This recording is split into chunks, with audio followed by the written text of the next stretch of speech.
Ok. Yo todavía no voy a ser perfecto. Olga ahí. Voy a ir apagando los audios, ya que son muchos, no les puedo apagar el audio a todos.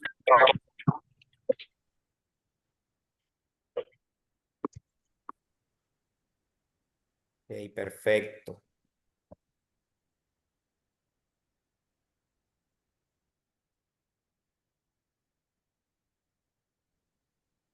Ok, excelente. Bueno, muchachos, entonces vamos a dar inicio a la clase del día de hoy. Como ya muchos saben, esto no forma parte del programa académico de ecografía básico.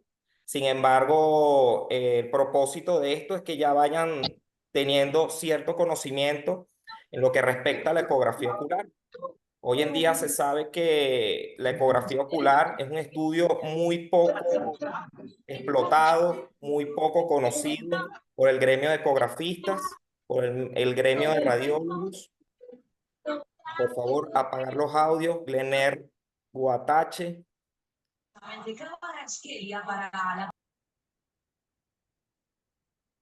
Ok. Entonces, bueno, el propósito de la clase de hoy es que ustedes se lleven un poco de este conocimiento y que sepan de ahora en adelante saber cómo se ven por lo menos las principales patologías a la ecografía ocular. Esta presentación tuve la oportunidad de dictarla en forma de una conferencia en el año 2022. Fui invitado por la Sociedad Venezolana de Ultrasonido Médico y bueno, la misma reúne toda la información que quiero compartirles. ¡Topi! ¡Topi! Bueno, ya lo tenemos. Ok. Bueno, vamos entonces a dar inicio. Ok, muchachos, lo principal es conocer un poco acerca del ultrasonido ocular. O sea, tener en cuenta los conceptos nos ayuda luego, posteriormente, a entender de manera satisfactoria luego lo que serían las imágenes como tal.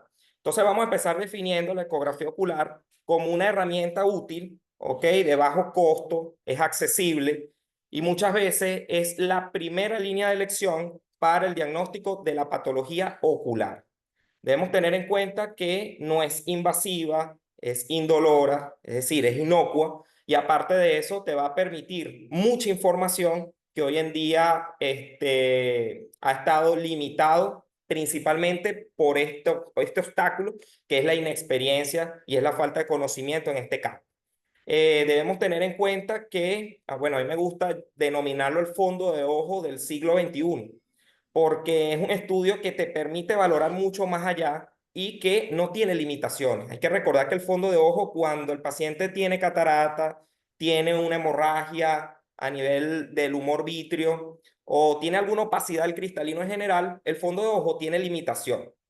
Y yo sé que muchos acá en la clase de repente dirán, serán todavía defensores del fondo de ojo, pues yo no quito esta alternativa. Sin embargo, hay que tomar en cuenta que hay muchas limitaciones. Primero que nada, debes contar con el dilatador pupilar. Si no lo tienes, eso también es otra limitación. Y aparte, tener suficiente experticia. En la ecografía ocular nos saltamos estas propiedades. Primero que nada, no es necesario el dilatador. Segundo, el estudio se realiza de forma transpalpebral.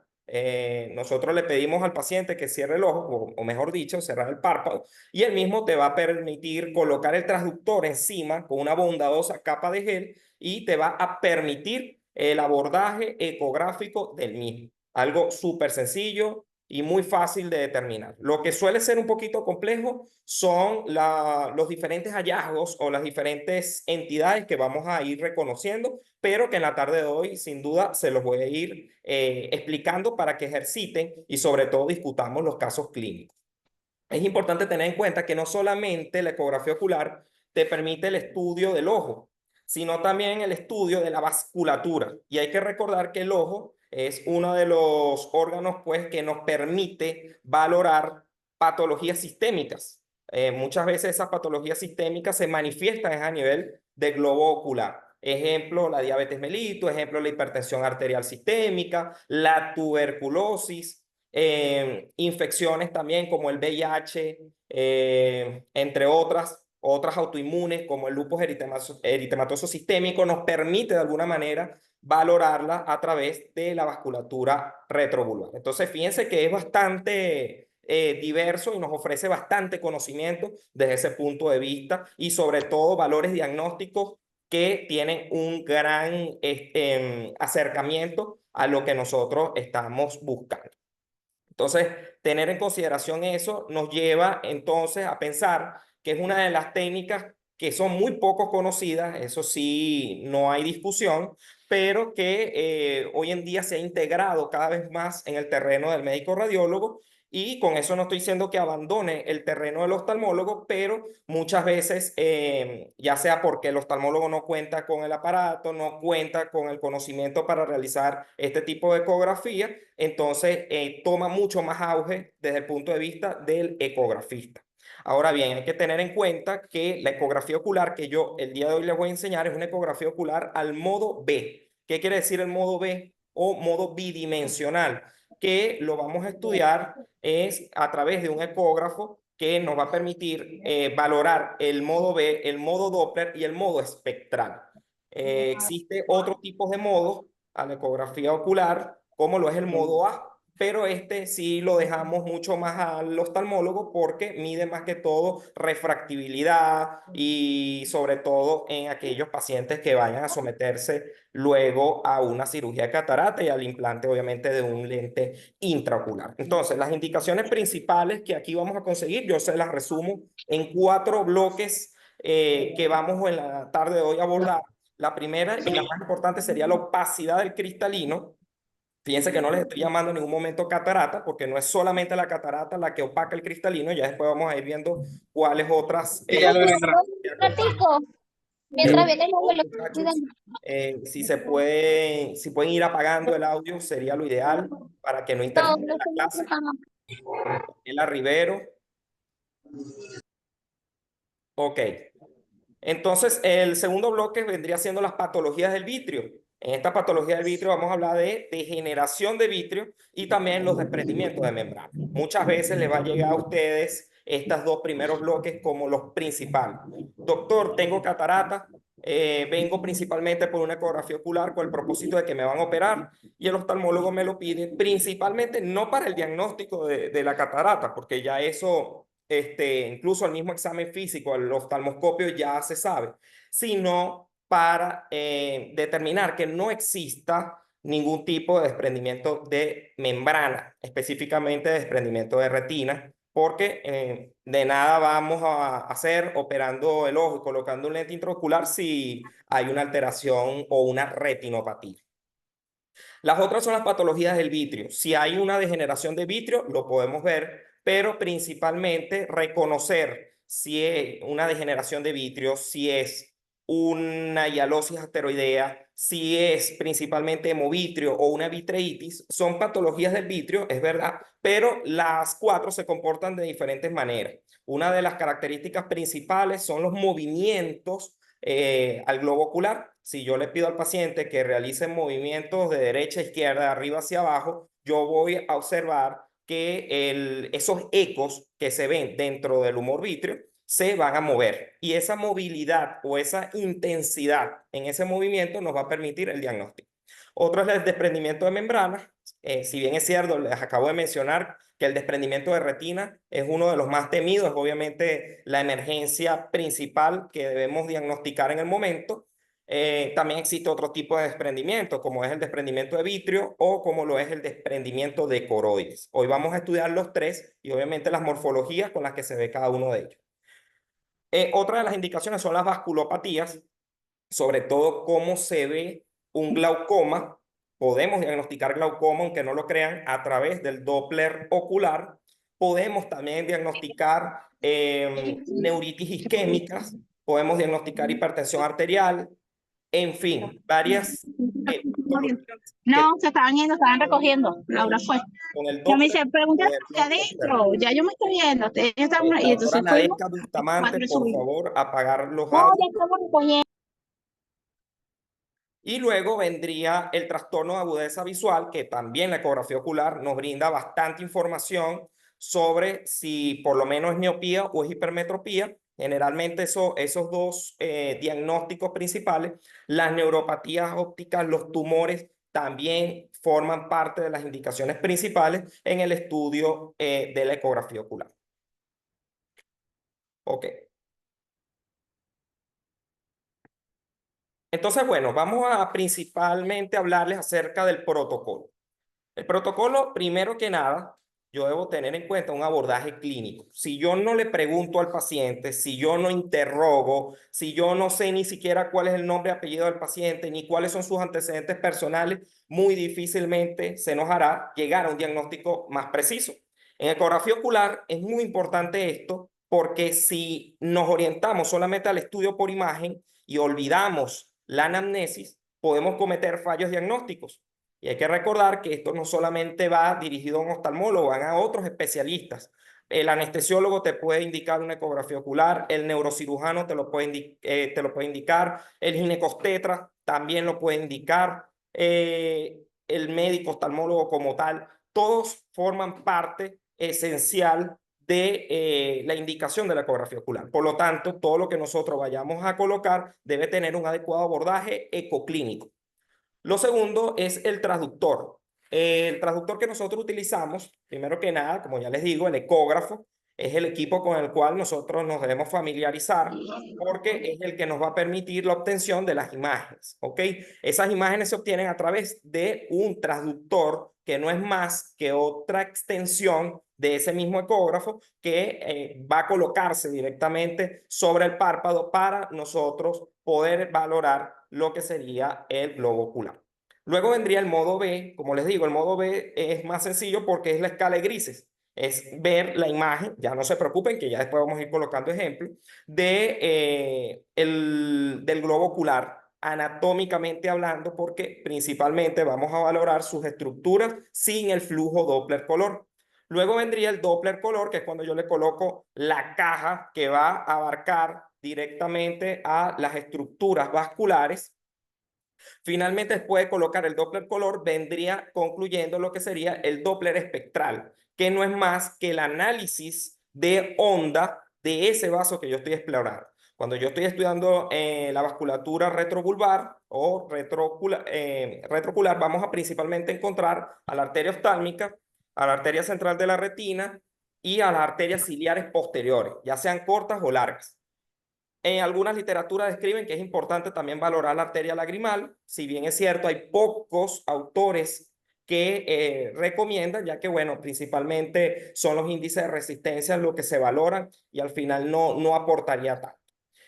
Lo que sí aportan mucho más es la arteria oftálmica y por lo tanto recordar que así como tenemos el sistema arterial, tenemos también el sistema venoso. Si tenemos la arteria oftálmica, vamos a tener la vena oftálmica superior. Si tenemos la arteria central de la retina, vamos a tener la vena central de la retina. Y si tenemos las arterias ciliares posteriores cortas, vamos a tener a las venas vorticosas o vórtex. ¿Ok? Luego vendría la biometría axial. En la biometría axial, yo por lo general trato de realizar primero la biometría axial. Algunos ecografistas oculares o ecoftalmografistas, como en algunos países lo llaman, prefieren colocar la biometría axial de primero. Yo, por lo general, es indiferente. Lo importante es que siempre valoren lo que sería la longitud del eje anteroposterior y del eje transversal del globo ocular. Ya después voy a demostrarles cómo se mide. Finalmente, la medición del nervio óptico. Yo les había mencionado varias especialidades que solicitan la ecografía ocular y lo hacen con el propósito de saber cómo es el comportamiento del nervio óptico. Muchas veces el neurocirujano, sobre todo en aquellos glagos que observan pues bastante severos, posterior a algún traumatismo cráneoencefálico severo, nos piden la medición del nervio óptico, principalmente para el descarte de la hipertensión intracraneal o la PIC.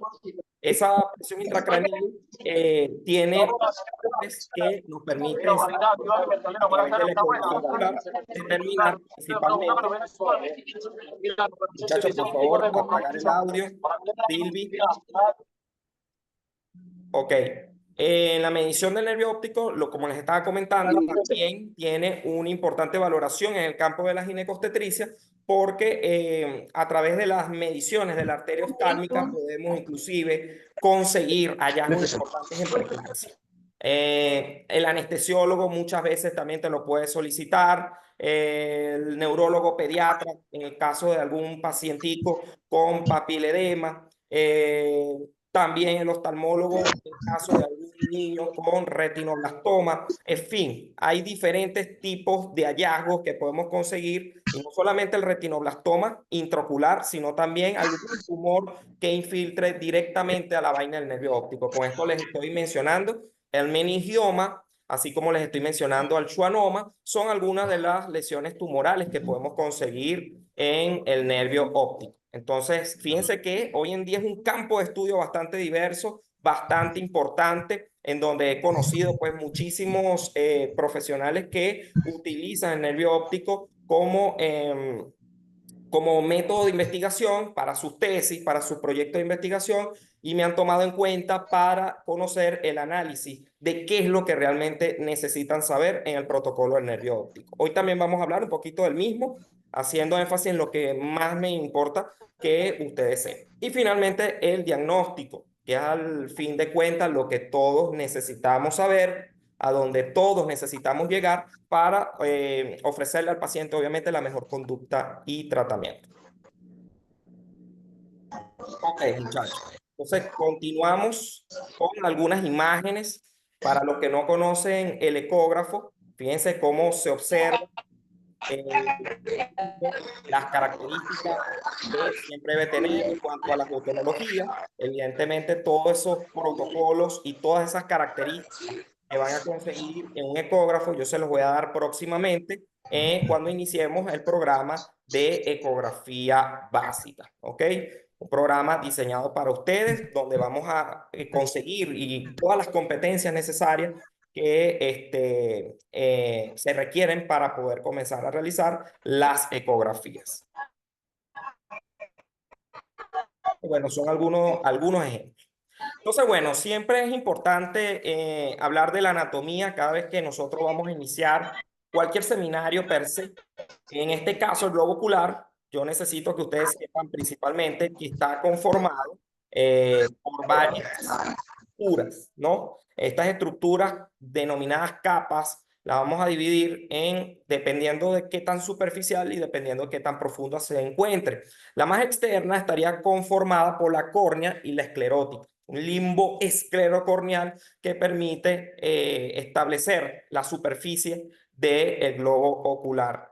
Otra que corresponde a la intermedia, que sigue muy por debajo de la misma, y es la capa vascular del globo ocular. Se denomina uvea porque ahí están todas las estructuras vasculares.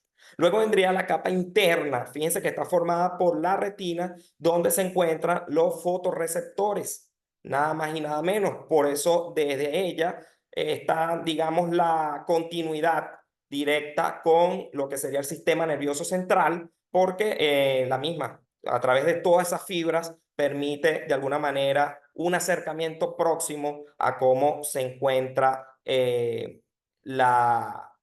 Ok, aquí varios me están comentando que no se escucha.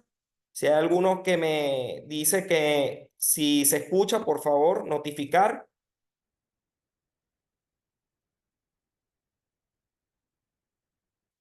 Ok, ok, bueno. Entonces el doctor debería verificar porque muy probablemente sea su conexión a internet. Ok, bueno, continuamos entonces. Ok, esa sería la correspondiente a la capa interna. Y bueno, también es necesario conocer que en el tercio anterior del globo se encuentra el cristalino, ¿ok? Cuya opacificación se denomina catarata. Sin embargo, recuerden que la opacidad de la cámara anterior no siempre es por catarata. Yo puedo conseguir, por ejemplo, sangre a nivel de la cámara anterior, puedo conseguir además a nivel del segmento posterior hemovitrio, y todo eso nos va a dificultar de alguna manera el ingreso al estudio de la cavidad vítrea o del segmento posterior. Por lo tanto, es denominada también una opacidad o una opacificación del medio.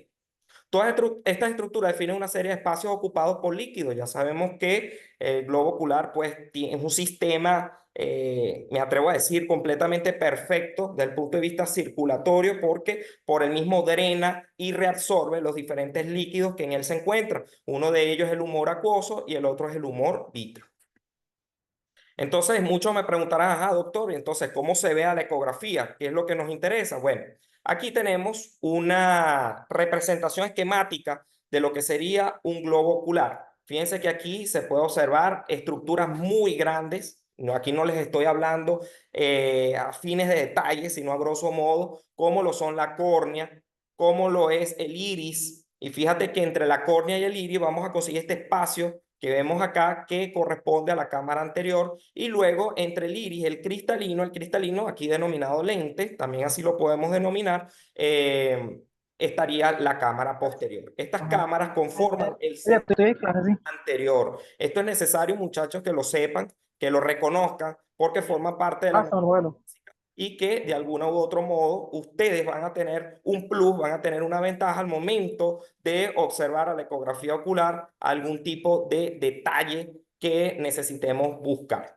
Y luego el segmento posterior que corresponde pues casi en la mayor cantidad o la mayor proporción anatómica, inclusive quien le da la morfología redondeada globo ocular corresponde al humor vítreo. Entonces fíjense aquí el canal hialoideo, el humor como tal vítreo, en algunas literaturas lo puedes conseguir como segmento posterior o cavidad vítrea y fíjense que no es tan distinguible lo que serían las capas que forman la uvea y lo que sería la retina, casi siempre hacia el aspecto posterior, donde los podemos observar mucho mejor a la ecografía ocular. Y luego recordar que todas esas extensiones, todas esas neuronas, esas fibras comunicacionales neuronales van a conformar este amigo que observemos aquí, que es hipoecoico y que es vertical y no es más que el nervio óptico. ¿Ok?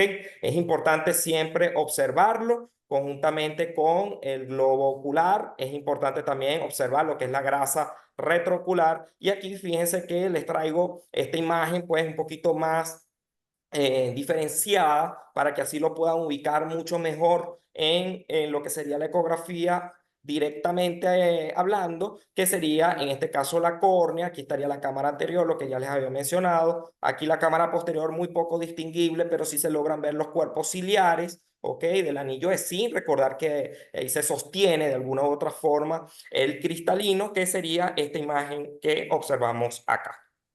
Evidentemente, yo voy a comenzar a hablarles un poco de terminología para que así ustedes puedan saber ubicarse y que no lleguen tan perdidos cuando demos nuestra primera clase introductoria correspondiente a fundamentos.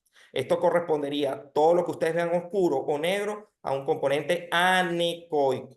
Entonces el cristalino se ve anecoico, mientras que el nervio óptico, que lo vemos aquí mucho más grisáceo, que el tono negruzco que vemos en el ojo, y le estoy hablando ya de esta manera porque sé que hay muchos acá que pues primera vez que están viendo una ecografía, como yo sé que ya hay muchos que lo dominan, otros lo manejan muy bien, pero no conocen la terminología y es necesario siempre, y es lo que nos diferencia de lo que estudia la ecografía empírica, es el vocabulario, es la manera de expresarse. Por eso yo desde este primer momento voy a comenzar a inculcarles la manera correcta de mencionar cada uno de los términos que aquí observamos. Entonces, fíjense, esta superficie anterior del cristalino la vemos un poco más brillante, mucho más que lo anecoico, mucho más que lo hipoecoico del nervio óptico y es denominado hiperecogénico. ¿Ok? Es lo normal conseguirlo de esta forma. Hacia la pared posterior podemos observar, recuerden que no es distinguible, no es ni siquiera correcto mencionar cuál es la retina, cuál es la uvea, cuál es el vitrio. A veces esas capas están tan firmemente unidas que no se pueden distinguir. Por lo tanto, solo se observa como una pared posterior. Tenemos también la grasa orbitaria y en algunos casos podemos observar los rectos. Hay que recordar que tenemos varios rectos, no solamente son los externos, internos, superior e inferior, sino también los oblicuos. Ok, Ok.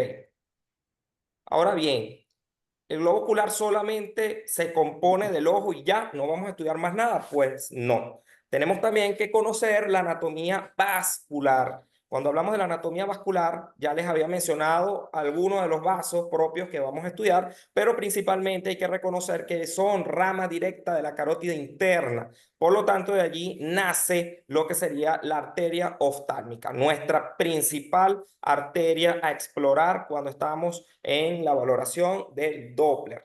Del mismo vamos a tener que emerge una arteria, en este caso la lagrimal, y fíjate que aquí podemos observar a su vez la arteria central de la retina. Ya cuando llegamos un poco más hacia la superficie posterior del ojo, podemos conseguir las arterias ciliares. Ya les había dicho que están las ciliares posteriores cortas, como los hay las arterias ciliares posteriores largas. ¿Ok? La diferencia entre una y otra, bueno, casi siempre las cortas están más en disposición central, mientras que las largas se van a cada lado de la desembocadura del nervio óptico. Entonces, es una de las características principales que puedo tomar en consideración para diferenciar una de otra. Y bueno, tenemos otras arterias como las etmoidales, tanto la anterior como la posterior. Tenemos también las supraorbitarias, tenemos la palpebral media, en fin, otros tipos de arterias que sin duda no alcanzará la tarde para mencionarles cada una de ellas, pero que sí es importante que la observen en la representación gráfica que aquí les muestro para que el que decida luego profundizar sobre la irrigación, en este caso arterial, pues logre conseguir adecuada bibliografía respecto a eso. Ya les había dicho que este es el aparato arterial, pero también tenemos el sistema venoso, el que drena toda la sangre pues que llega al globo ocular, y entonces desde la parte más superficial vamos a conseguir las vorticosas, luego la vena central de la retina, la vena oftálmica superior, que luego de la misma va a drenar toda la información, en este caso venosa, del globo ocular. Entonces, muchachos, vamos a entrar en materia un poco conociendo cuáles son las principales entidades que vamos a conseguir a la ecografía ocular. La primera es cuáles son los hallazgos al modo B más frecuentes que vamos a conseguir al ultrasonido ocular, cuáles son los hallazgos más frecuentes al Doppler color y al Doppler espectral, y si hay alguna patología que se correlacione con la medición del nervio óptico. Esta última les va a servir muchísimo a los oyentes de la tarde de hoy que están rotando por los hospitales, ya que en algún momento van a conseguir algún residente o algún especialista realizando esta medición. Y no van a llegar perdidos porque ya van a haber visto la clase de la tarde de hoy, podrán saber qué es lo que están observando o inclusive si lo podrían incluso en algunos casos realizar ustedes mismos. También al Doppler espectral, igualmente al modo B, que serían las principales y las más frecuentes patologías que vamos a observar. Ok, muchachos, entonces la principal patología del segmento anterior va a ser la catarata. En mi consulta de ecografía ocular, de 10 pacientes, 7 vienen por catarata. Vienen principalmente no al diagnóstico, no al pronóstico. Vienen es para saber cómo está el vitrio. El oftalmólogo requiere la ecografía ocular porque no permite al fondo de ojo o al oftalmoscopio pasar mucho más allá y no logra observar el vitrio. Entonces no sabemos a lo que nos estamos enfrentando, no sabemos realmente, es una caja de Pandora lo que podemos conseguir allí si realizamos, en este caso el oftalmólogo, una cirugía sin conocer cómo está la indemnidad de las membranas. Por esa es la razón que lo piden. Entonces, muchas veces también, no lo quito, llegan algunos pacientes que no saben ni siquiera que tienen una catarata. Entonces son los famosos ya hallazgos incidentales que podemos conseguir también a la ecografía ocular, sobre todo al modo B. ¿Ok? Recordar que el modo B es este, fíjate que ustedes no ven color por ningún lado, es un modo a escala de grises. Entonces los principales patrones, la presencia de ecos intralenticulares. Intra está dentro, lenticulares porque el cristalino se considera un lente natural. ¿ok? Por lo tanto, literalmente realiza la misma función del mismo. Entonces, por lo tanto, cualquier imagen que ustedes vean dentro del cristalino, recuerden en la imagen anterior como lo vimos, completamente anecoico o completamente oscuro, no había ningún tipo de eco en su interior y en este caso se observa bastante componente ecogénico, zonas bastante difusas, sobre todo hacia la parte anterior y hacia la parte posterior del cristalino. Esto es un principal patrón de catarata a la ecografía ocular.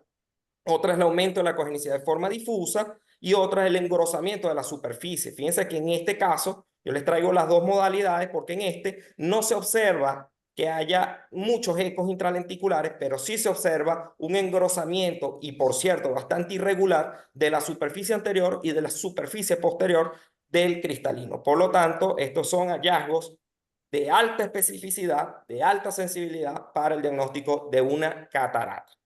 Doctor, ¿todas las cataratas son iguales? No. Existen cataratas seniles, existen cataratas postraumáticas, existen cataratas postinfecciosas, cataratas maduras, etc.